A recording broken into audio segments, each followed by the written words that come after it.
यहोवा तुझसे इस प्रकार कहता है, मेरी प्रजा के लोगों को जाने दे, जिससे वे मेरी उपासना करें।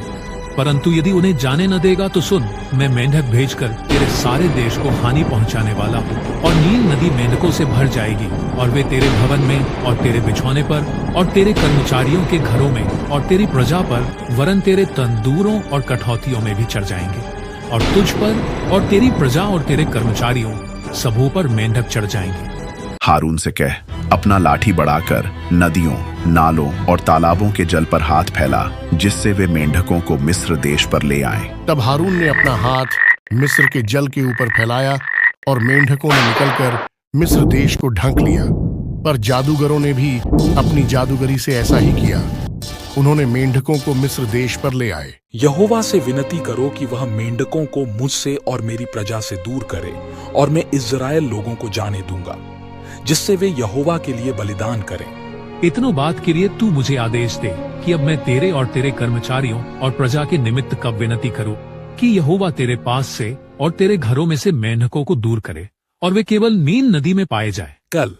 और मूसा ने उन मेंढकों के विषय यहोवा की दुहाई दी जो उसने फिरौन पर भेजे थे, और यहोवा ने मूसा के कहने के अनुसार किया, और मेंढक घरों, आंगनों और खेतों में मर गए, और लोगों ने इकट्ठा करके उनके ढेर लगा दिए, और सारा देश दुर्गंध से भर गया। परंतु जब फिरौन ने देखा कि अब आराम मिला है, तब यहोवा के कहने के अनुसार उसने फिर अपने मन को कठोर किया और उनकी न सुनी।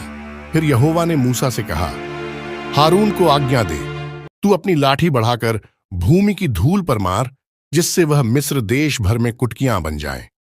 और उन्होंने वैसा ही किया, अर्थात हारून ने लाठी को ले हाथ बढ़ाकर भूमि की धूल पर मारा। तब मनुष्य और पशु दोनों पर कुटकियां हो गई, वरन सारे मिस्र देश में भूमि की धूल कुटकियां बन गई। तब जादूगरों ने चाहा कि अपने तंत्र मंत्रों के बल से हम भी कुटकियां ले आएं, परंतु यह उनसे न हो सका। इस प्रकार मनुष्यों और पशुओं दोनों पर कुटकियां बनी ही रहीं। तब जादूगरों ने फिरौन से कहा, यह तो परमेश्वर के हाथ का काम है। तो भी यहोवा के कहने के अनुसार फिरौन का मन कठोर होता गया, और उसने मूसा और हारून की बात न मानी। यहोवा तुझसे यह कहता है, मेरी प्रजा के लोगों को जाने दे कि वे मेरी उपासना करें। यदि तू मेरी प्रजा को ना जाने देगा तो सुन, मैं तुझ पर और तेरे कर्मचारियों और तेरी प्रजा पर और तेरे घरों में झुंड के झुंड डांस भेजूंगा, और मिस्रियों के घर और उनके रहने की भूमि भी डांसों से भर जाएगी। उस दिन मैं गोशेन देश को, जिसमें मेरी प्रजा रहती है, अलग करूंगा, और उसमें डांसों के झुंड ना होंगे, जिससे तू जान ले कि पृथ्वी के बीच में ही यहोवा हूं। और यहोवा ने वैसा ही किया, और फ़िरौन के भवन और उसके कर्मचारियों के घरों में और सारे मिस्र देश में डांसों के झुंड भर गए, और डांसों के मारे वह देश नष्ट हुआ।